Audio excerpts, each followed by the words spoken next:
Gemar Chatima Tova, everyone.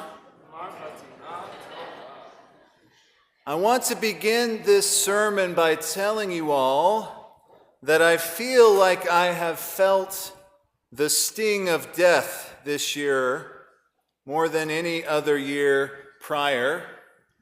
And I mean that literally. I actually got stung by a wasp during Hannah Ross's unveiling on Sunday. And I've been thinking about it. I think she did it because she wanted to be a part of this sermon on Yom Kippur. Hannah, you win. Afterwards, while I was standing there in the cemetery, my hand throbbing in pain, Steve Ross leaned over to me and said, "Rabbi, you're not going to forget this unveiling." He was right. But in all seriousness, this year I felt like I have interacted with death more than in years past. By my count, I've already done 13 funerals so far this year. We're barely in October. And it's not just the number of funerals that I've done, it's the people who I've buried this past year. Looking at my list, the people who I have escorted out of this world, they're hard to think about because several of them I truly, truly loved. And this morning I look out into the crowd of people that are here, and I think about where these lost people would have sat in our sanctuary. And the void that they leave in the pews really breaks my heart. Earlier this summer, we lost Richard Alterman, one of the patriarchs of our synagogue, and one of the names that adorns this very room. I want to express to you all that losing Richard was very hard on me personally. As many of you know, I didn't grow up with access to Jewish grandparents. So once Richard told me, "Jonathan, your family," I really took that to heart. So needless to say, losing him was really hard. Also, the timing of his loss was really hard. Right after his memorial, I had to jump on a flight for my vacation in Europe that I had already booked. I was still grieving his loss, yet trying to relax and have a good time because I knew he would want me to. It was as if I was trying to leave death behind.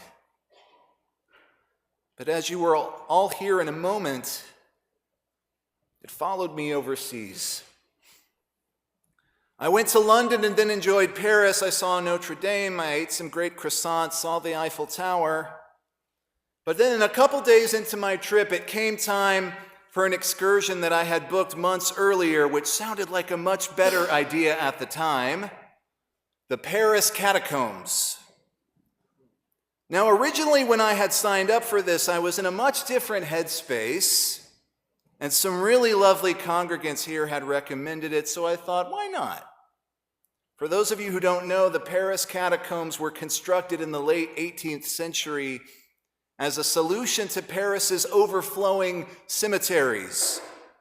Workers transferred the remains of over 6 million people from the cemeteries above into a network of abandoned limestone quarries beneath the city of Paris.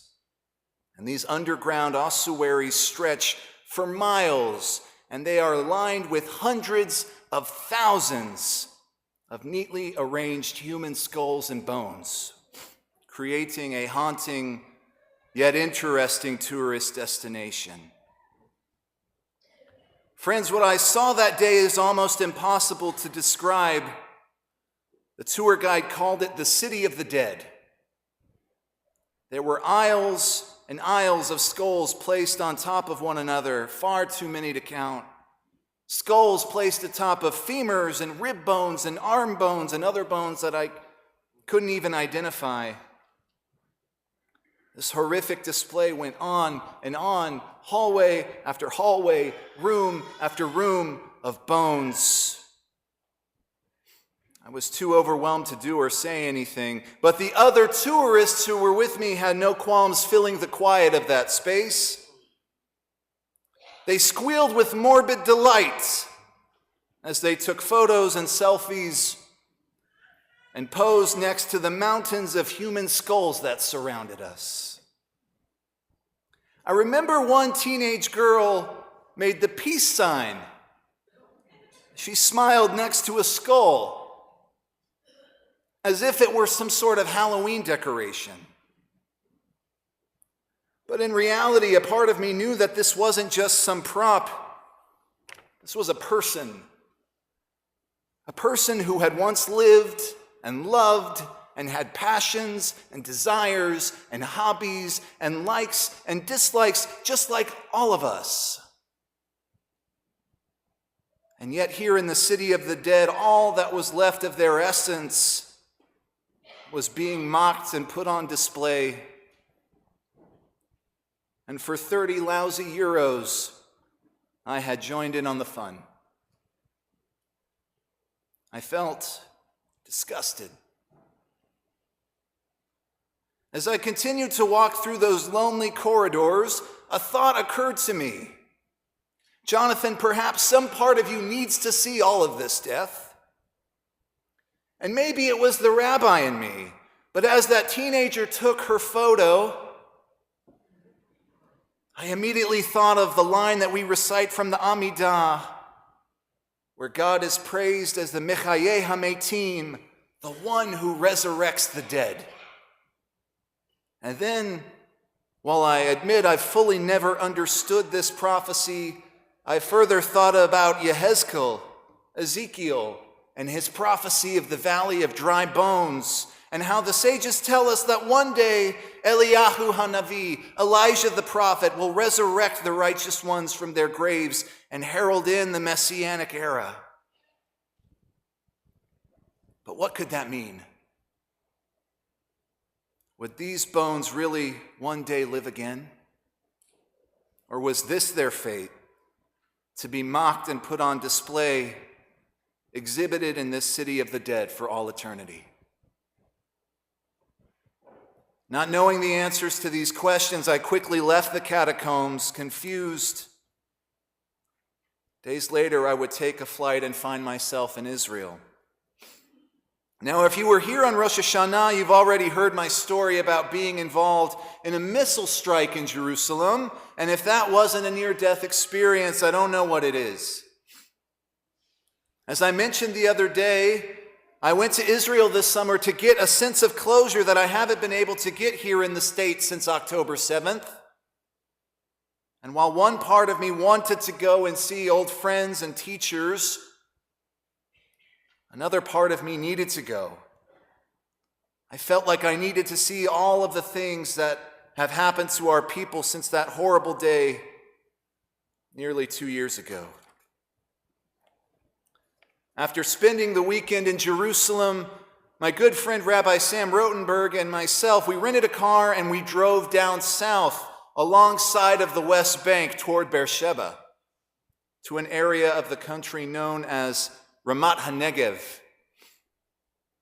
Even while we were on the highways, we witnessed a people still reeling from trauma.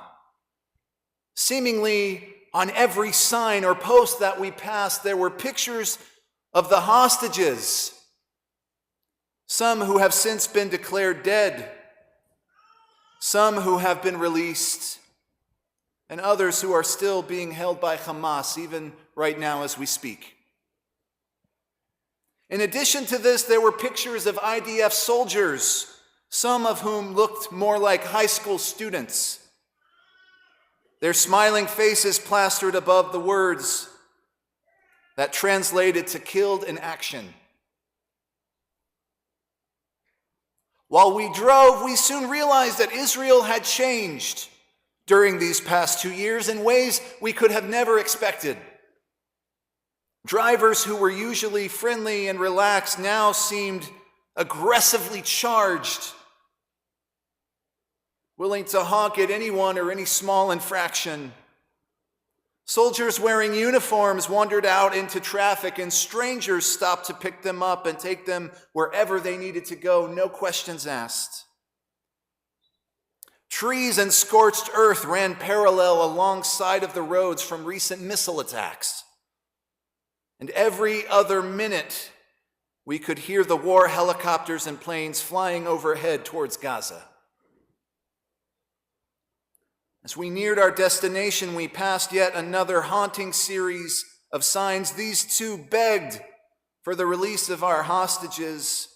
And as we kept driving, friends, I couldn't help but think to myself that it would be impossible to live in this country and maintain any sort of real daily sanity.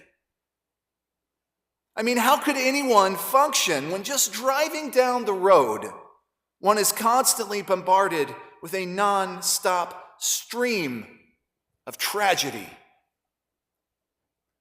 How could anyone in Israel think or act normally when they are always constantly marinating in trauma? We finally arrived at Kibbutz Sde Boker, and we met up with an old friend of mine, Jared White, who now serves as a master gunnery sergeant in the IDF. And while we talked, his words were anything but reassuring. He spoke about endless missile attacks, the constant fear, and the economic damage that the war has done to his beloved country. He told me about things that are rarely spoken of, things we certainly don't talk about here. The toll that constant deployments and redeployments has had on his marriage. As a side note, I found out that divorce rates amongst Israelis have skyrocketed since October 7th. He told me about all the behavior issues that his children and other Israeli children exhibit now, after 2 years of constant war, aggression, and fleeing from missile attacks. And he told me about the increased suicide rate occurring amongst enlisted people serving in the IDF. Like I said, these things have not been widely talked about. And after all of these tragic statistics, he asked me, he said, "So Jonathan, tell me, what did you come to Israel to see?" And after a brief pause, I said, "I guess I came to see all the things I don't want to see but need to see." He nodded and said, "In that case, we'll leave tomorrow at 9 a.m. The next morning, Sam and I piled into Jared's car, and soon our traumatic field trip had commenced. As we drove, it was obvious that the rhetoric on the signs around us had grown increasingly more aggressive and varied the closer toward Gaza we got, and they certainly grew more political the closer we got. Some images depicted Netanyahu as a sinister and evil dictator, while on other sides of the road, other signs displayed an American flag with the words translated as saying, "Our hope." We drove past kibbutzim whose buildings and homes still had giant black holes in their roofs. Jared explained that they still had not been repaired since they had been destroyed on October 7th. As we continued, Jared pointed out the window at a random structure, and he casually announced, "This is the bomb shelter that Hirsch Goldberg hid in before he was captured and taken to Gaza." I said nothing in response. What could I say? We finally arrived at our destination, and before we even got out of the car, I felt nauseous. Jared had taken us to the Nova Music Festival site, the very place that Hamas had infiltrated and massacred during the first events of October 7th. I sat there in his car, completely numb, unsure if I had the courage to even unbuckle my seatbelt. And finally, Jared said, "You're the one, Rabbi, who said you wanted me to show you all the things you didn't want to see, but that you needed to see. So open your eyes and take this experience back with you to Texas."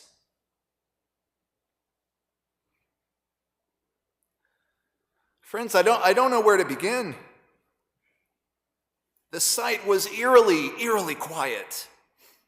And the whole field was packed with memorials to the fallen, whose only crime that morning was wanting to sing and dance at a music festival.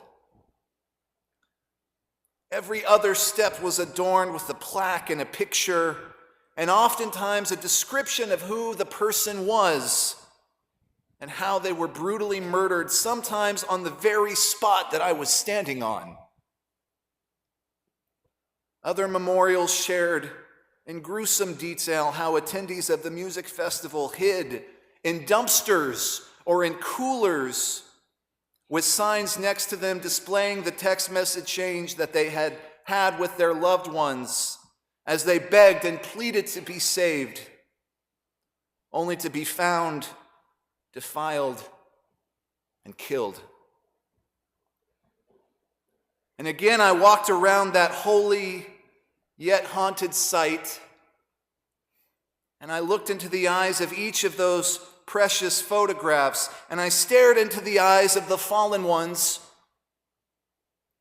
And although I didn't want to, I couldn't help but be reminded of all the dead I encountered in the Paris catacombs. And that line crossed my mind again. Would these dead also live again? The next site Jared took us to was no less comforting. At first, I thought we were touring a junkyard, but this place was far more sinister than that. Dozens and dozens, or perhaps hundreds of cars lay stacked one on top of the other, many of them blackened and burned out from the inside, with other vehicles on display in their entirety or what was left of them. Windows smashed out, hoods dented, and blackened interiors. I would come to find out that these were the cars that Hamas terrorists destroyed in the various kibbutzim when they attacked on October 7th, and some of the ones displayed were actually driven by terrorists themselves. But even after this gruesome stop on the tour, our horrible field trip was not over yet. Jared still had one more stop. So we drove and drove, getting closer and closer to the border of Gaza, until finally all the other cars on the road seemed to be military vehicles that the IDF was using to patrol the area. After a while, we arrived, and Jared explained that we were at the memorial to the fallen soldiers of Nahal Oz. Members of this mostly female unit were killed on October 7th when Hamas terrorists launched a surprise assault on their reconnaissance base near the Gaza border. And although they fought bravely, these girls were fiercely outnumbered, and they were all massacred in their attempt to warn the nearby kibbutz. Their memorial was positioned on top of a hill that looks directly into Gaza, and as I ascended the steps that led to the top, I was surrounded by pictures of these fallen female heroes. Some of them who were killed were only 18 years old. While I was lost looking at their faces, we again heard the terrifying noise of Apache helicopters flying overhead, quickly followed by heavy gunfire.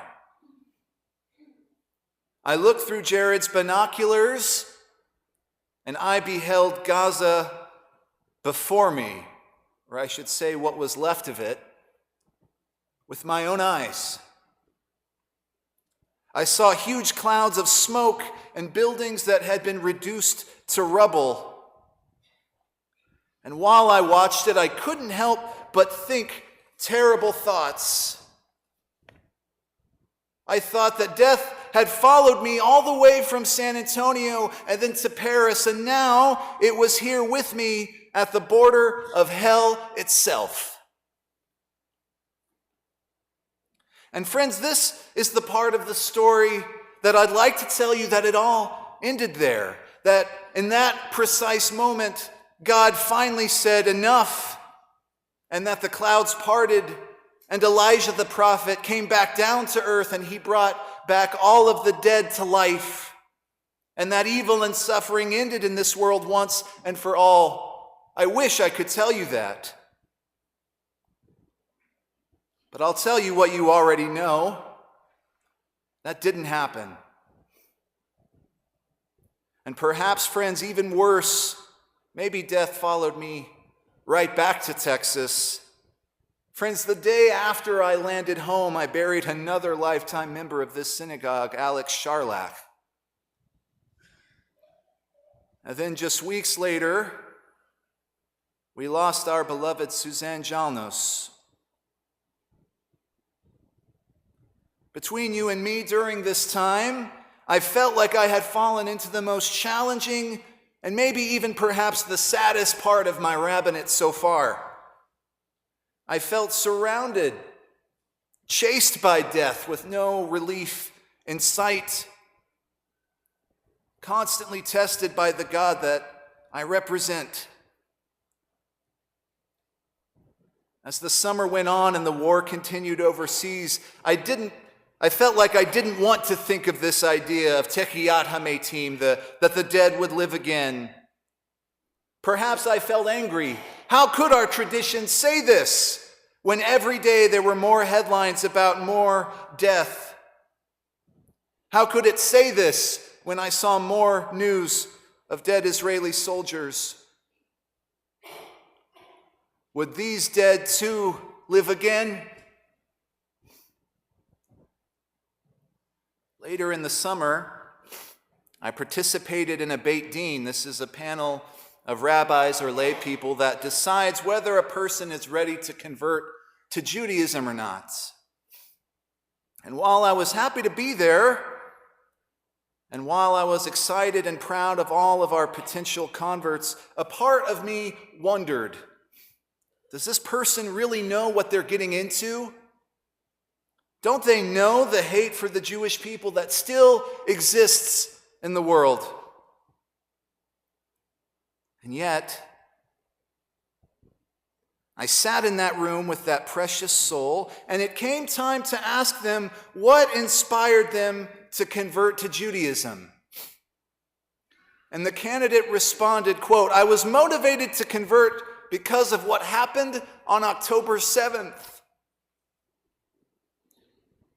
And when they said that, of course, I was moved. I was a little taken aback. I wasn't expecting that. But then later that day, another convert said at a different Beit Din the same thing, quote, "October 7th was a wake-up call for my Judaism." And after it happened again, I realized something so important, so beautiful, so moving, that, friends, I knew I had to share it with you today on this most sacred and holy of days. Those Jewish souls that we lost on October 7th have been made to live again. Perhaps not literally, but they live again through the dedication of these new Jewish lives who were inspired by their sacrifice. And because of their commitment to Judaism and Jewish practice, these new converts have ensured that Hamas failed on that horrible day. Because while those terrorists thought that their actions would snuff the Jewish people out, they only made us stronger. Friends, I realized that those words we say in the Amidah, Mechayeh HaMetim, the one who brings life to the dead, those words are not about some future or cosmic miracle.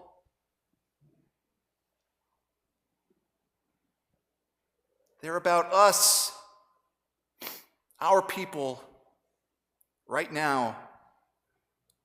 Because Hashem resurrects the dead every single day through us. When we stand here on Yom Kippur, in the middle of Yizkor, which we'll do in a moment, we are doing something so important.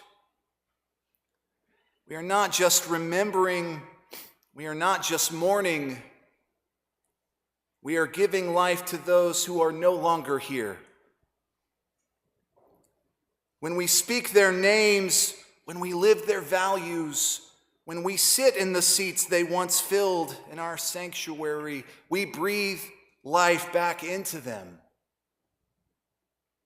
And in some small but holy way, they live again now through us, if but only for a moment. The high holidays tell us that the book of life opens before the Jewish people, and we are given a glimpse of the other side. During this holy time, we are reminded that our lives are finite, our choices matter, time is short, but it is not too late. We can return, we can forgive, we can begin again. This is why Yizkor sits at the very heart of Yom Kippur, because today is about more than just our own atonement. It's about carrying the souls of our loved ones with us into the new year. It's about making their legacy a living thing. It's about looking at our children, our community, our Torah, our converts, our prayers, and realizing the Jewish story did not end with any of them. It continues with us. And so, friends, as we stand together for Yizkor in a moment, I invite you to feel the weight of those who are not sitting next to you this morning. I invite you to say their names in your heart or aloud. I invite you to remember not just how they died, but how they lived. And I invite you to ask yourself, how can I live this year so that they live again through me? This is our sacred task. To take the sting of death, like that wasp sting I received at Hannah Ross's unveiling, take that sting and transform it into life. To take the valley of dry bones that we sometimes feel inside ourselves and let God's Ruach, God's Spirit, breathe upon it. To rise from this day, from this Yom Kippur, from this Yizkor, not only with sadness, but with resolve.